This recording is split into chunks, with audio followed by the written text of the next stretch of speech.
Now, weird sequence in the third quarter. We're going to talk about this at some length because you're going to see a young fan reach out right on the court and touch Russell Westbrook, and Westbrook not happy with it.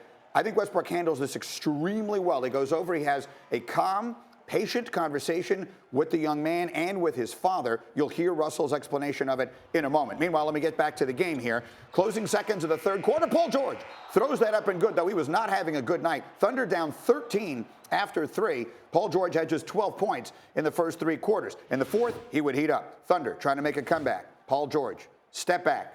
Yes, he'd finish with 25. Thunder get within 8, and they're still coming. We're tied at 97, just over 6 minutes to go.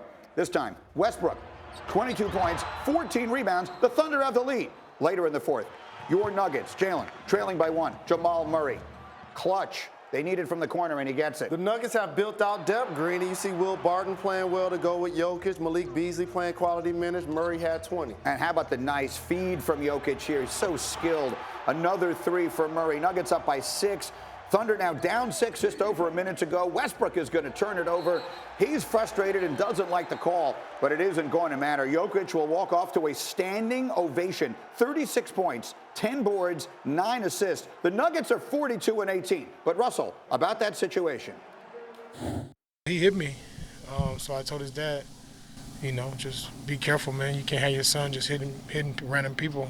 I don't know him, he don't know me, so just let him know, you know what I'm saying?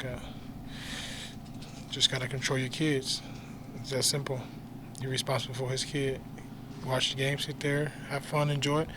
For all the fans, though, it's too much leeway, man, for the fans to be able to touch the players and get away with it, and then we can't react and do the things that we need to do to protect ourselves. So it's important, man, that they understand, kids, whoever it is, dads, moms, that they can say what they want as long as it's respectful.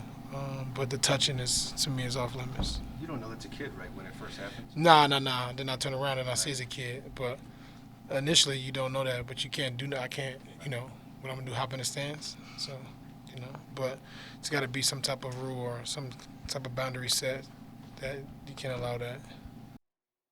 All right, so I'll just say I think personally Russell handled that perfectly. I mean, extraordinarily totally agree. well. Maria, now again, you are always in these arenas. You're right down there on the court and you're seeing this interaction. What's your perspective on what you see there last night? First of all, it seems like the seats are creeping closer and closer and closer to the court as you're able to sell more courtside seating. But I mean, my initial reaction is that he's right. I mean, there should be some boundaries and rules, or if a fan does touch a player, then maybe you need to be escorted out. And at the end of the day, you're there to watch them. I know it's like you seem like it's a spectacle or something, but they're not animals you can pet necessarily. Just because they're playing in a game doesn't mean that they deserve to be touched if you come near them. I understand protecting yourself, but he handled it correctly, and I think that this is a great lesson for every fan to learn that that's not appropriate. I think this is an isolated incident. I don't think there's room for anyone to panic.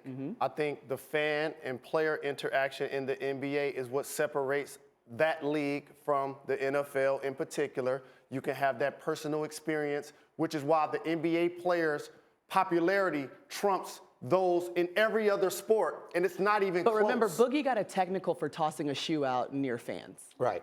They did rescind that, and we will talk about that. Right. But what I would say is, to your point, if that isn't a kid, then I would be in favor of having the fan thrown out. You touch a player, you're sitting on the court. I get it, but there has to be a line, Jalen. You cannot. I can't just reach out and be, hey, good job out there.